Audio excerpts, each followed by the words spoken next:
Hi friends, education for all channel में आप सभी का हार्दिक स्वागत है। हम कर रहे हैं अध्याय 11। इसमें आज हम करेंगे पथ C4 या फिर C4 चक्कर।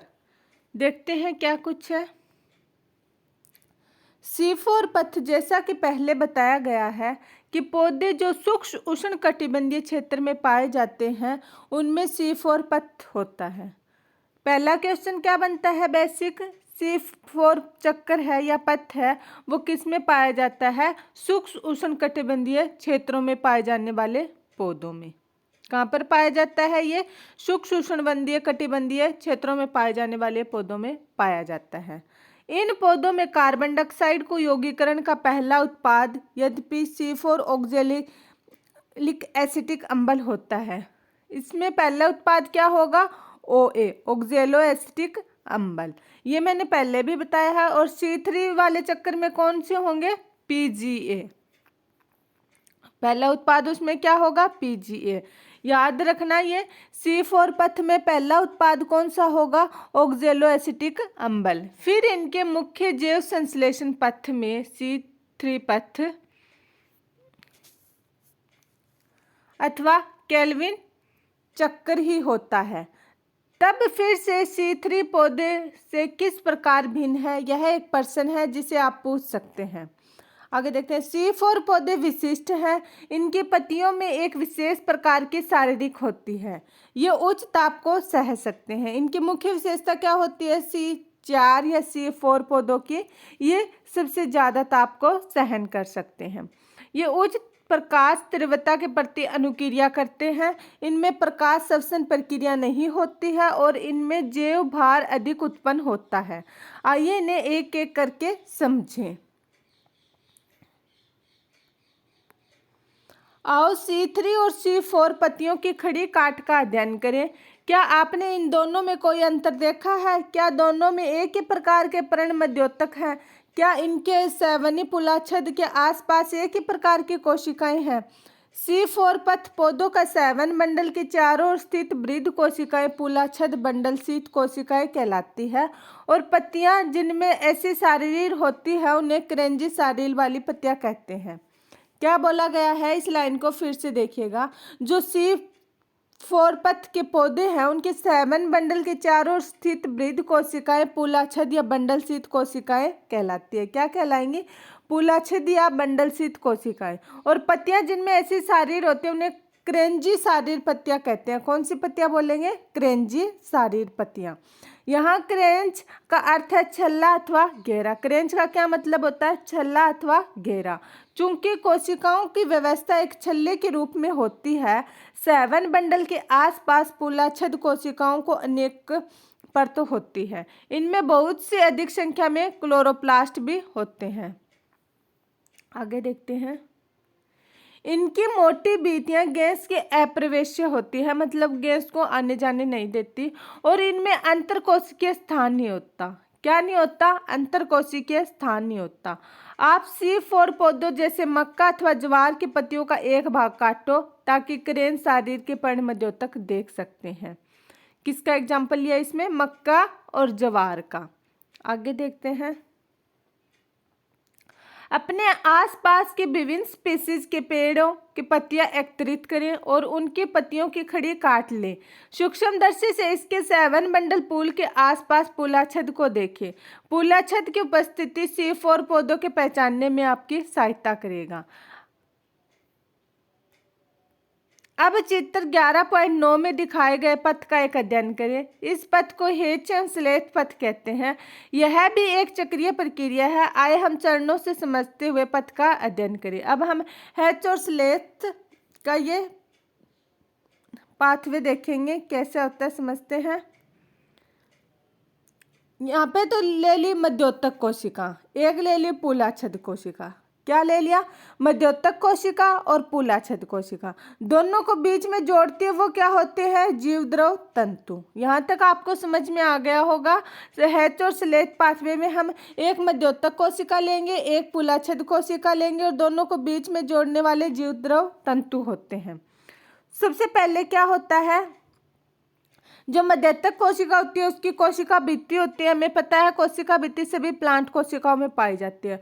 उसके बाद में प्लाज्मा झिल्ली होती है। क्या होती है? प्लाज्मा झिल्ली। कोशिका भित्ति और प्लाज्मा झिल्ली दोनों में होती है, चाहे मध्यस्थक कोशिका हो या पुलाछद कोशिका। अब आगे देखते हैं। वातावरण से कार्बन डाइऑक्साइड ली जाती है, फिर उससे क्या होता है? हाइड्रोकार्बोनेट अम्ल बनता है। फिर उसके यौगीकरण से एक तो अणु फोस्फोनाइल पायरुवेट का होगा और फिर यौगीकरण होगा, यहाँ पर C4 अम्ल बनेगा। फिर इसका परिवहन होगा पुलाछद कोशिकाओं की ओर C4 अम्ल का। फिर डीकार्बोक्सिलेशन होगा, यहाँ पर कार्बन डाइऑक्साइड बाहर निकलेगी और C3 केल्विन चक्र द्वारा यौगीकरण होगा। फिर यहाँ पर C3 अम्ल बनेगा, फिर वो परिवहन होकर फिर से वापस मध्योतक कोशिका की तरफ जाएगा। इस प्रकार ये पुनर्द्वन होता रहेगा और फोस्फोफाइनेट पायरुवेट बनता होगा। ऐसे ये चक्कर चलता रहेगा। एक बार फिर से रिपीट कर लेते हैं हम। वातावरण से कार्बन डाइऑक्साइड आएगी, फिर उससे हाइड्रोकार्बोनेट HCO3 नेगेटिव अम्ल बनेगा। फिर उसका यौगीकरण होगा, फिर C4 अम्ल बनेगा। फिर उसका परिवहन होगा पुलाछद कोशिका की ओर। फिर इसमें डीकार्बोक्सिलेशन होगा, उसमें कार्बन डाइऑक्साइड बाहर निकलेगी और C3 केल्विन चक्र द्वारा यौगीकरण होगा। फिर इस C3 अम्ल का फिर से परिवहन होगा मध्योतक कोशिका की तरफ। ऐसे ये पुनर्द्वन ये क्रिया चलती रहेगी। आगे देखते हैं हम।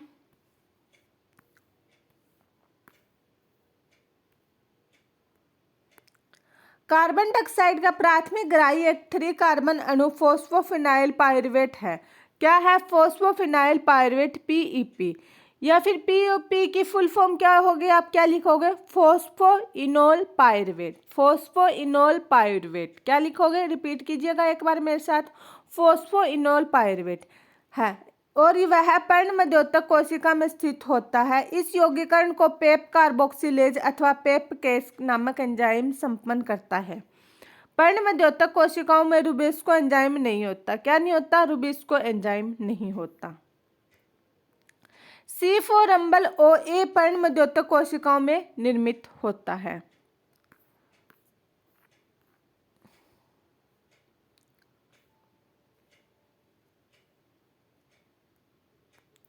इसके बाद ये पर्ण मध्योतक कोशिका में अन्य 4 कार्बन वाले अम्ल जैसे मैलिक अम्ल और एस्पार्टिक अम्ल बनाते हैं, जो कि पुलाछद कोशिकाओं में चले जाते हैं। पुलाछद कोशिका में यह C4 अम्ल विघटित हो जाता है, जिससे कार्बन डाइऑक्साइड तथा 3 कार्बन अणु मुक्त होते हैं। 3 कार्बन अणु पुनः पर्ण मध्योतक में वापस आ जाता है, जहां पुनः पेप में बदला जाता है और इस तरह से यह चक्कर पूरा होता है। पुलाछद कोशिका से निकली कार्बन डाइऑक्साइड केल्विन पथ अथवा C3 में प्रवेश करती है। केल्विन एक ऐसा पथ है जो सभी पौधों में समान रूप से होता है। पुलाछद कोशिका रुबिस्का से भरपूर होती है, परंतु पेप केस से रहित होती है। अतः मैलिक पथ में केल्विन पथ, जिसके परिणामस्वरूप शर्करा बनती है, C3 व C4 पौधों में सामान्य रूप से होता है। क्या आपने ध्यान दिया कि केल्विन पथ सभी C3 पौधों के पर्ण मध्योतक कोशिकाओं में पाया जाता है? C4 पौधों में पर्ण मध्योतक कोशिकाओं में यह संपन्न नहीं होता, किंतु पुलाछद कोशिकाओं में केवल कारगर होता है। आगे देखते हैं हम प्रकाश श्वसन या फोटो रेस्पिरेशन। आइए हम एक प्रक्रिया प्रकाश श्वसन को जानने का प्रयत्न करते हैं, जो C3 एवं C4 पौधों के महत्वपूर्ण अंतर करती है। प्रकाश श्वसन समझने के लिए हमें केल्विन पथ के प्रथम चरण अर्थात कार्बन डाइऑक्साइड स्थिरीकरण को पहले चरण के विषय में कुछ अधिक जानकारी करनी होगी। यह वह अभिक्रिया है जहां RuBP कार्बन डाइऑक्साइड से संयोजित कर 3PGA के 2 अणुओं का गठन करता है और एक एंजाइम रिबुलोज विस्फोट कार्बोक्सिलेज ऑक्सीजनेज रुबिस्को की क्या फुल फॉर्म बताई है कि उत्प्रेरित होता है। क्या बताई है रुबिस्को की full form? राइबोलोज biphosphate carboxylase oxygenase. मेरे साथ साथ रुबिस्को की फुल फॉर्म रिपीट कीजिएगा। राइबोलोज बाइफॉस्फेट कार्बोक्सिलेज ऑक्सीजनेज। रुबिस्को की क्या फुल फॉर्म है? राइबोलोज बाइफॉस्फेट कार्बोक्सिलेज ऑक्सीजनेज।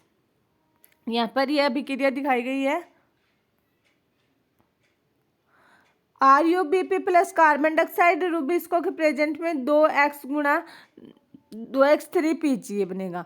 रूबिस्को नामक एंजाइम विश्व में सबसे ज़्यादा प्रचुर है। आपको आश्चर्य होता होगा क्यों, ये इम्पोर्टेंट है, इस चीज़ को स्टार्ट लगाइएगा। विश्व में सबसे ज़्यादा पाया जाने वाला एंजाइम कौन सा है? रूबिस्को। विश्व में सबसे ज़्यादा पाया जाने वाला एंजाइम कौन सा होगा? रूबिस्को। इस लाइन को अपने दिमाग में बिठा लीजिएगा। और इसका यह गुण इसकी सक्रिय जगह कार्बन डाइऑक्साइड और ऑक्सीजन दोनों से बंधित हो सकता है। क्यों? क्योंकि यह कार्बन डाइऑक्साइड और ऑक्सीजन दोनों से बंधित हो सकता है, इसलिए इसे रूबिस्को कहते हैं। क्या आप सोच सकते हैं कि यह कैसे संभव है?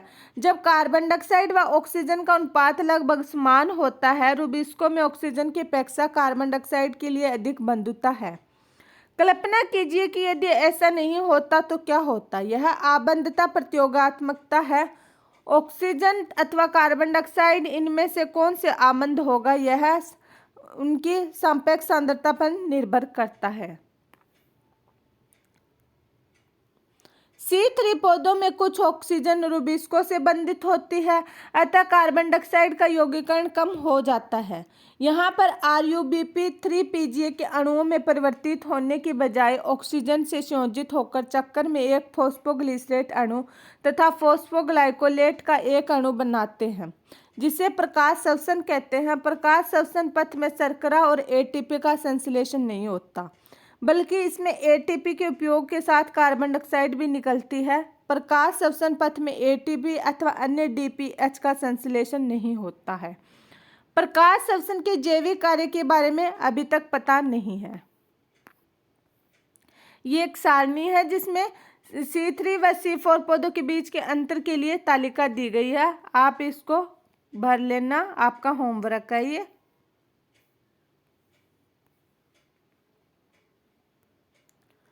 C4 पौधों में प्रकाश संश्लेषण नहीं होता है। इसका कारण यह है कि इनमें एक ऐसी प्रणाली होती है जो एंजाइम स्थल पर कार्बन डाइऑक्साइड की सांद्रता बढ़ा देती है।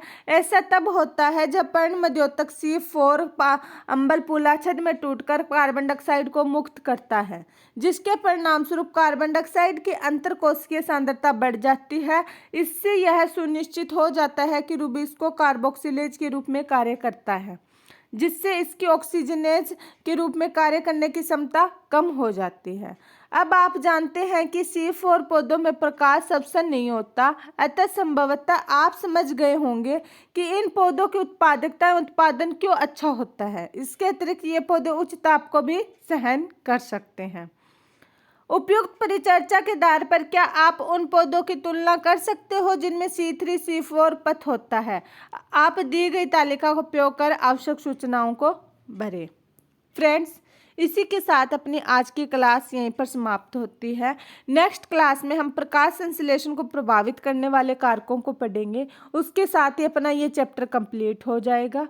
फिर हम नेक्स्ट चैप्टर अध्याय 12 को स्टार्ट करेंगे। जानने से पहले वीडियो को लाइक, चैनल को सब्सक्राइब एंड अपने दोस्तों के साथ शेयर जरूर करें।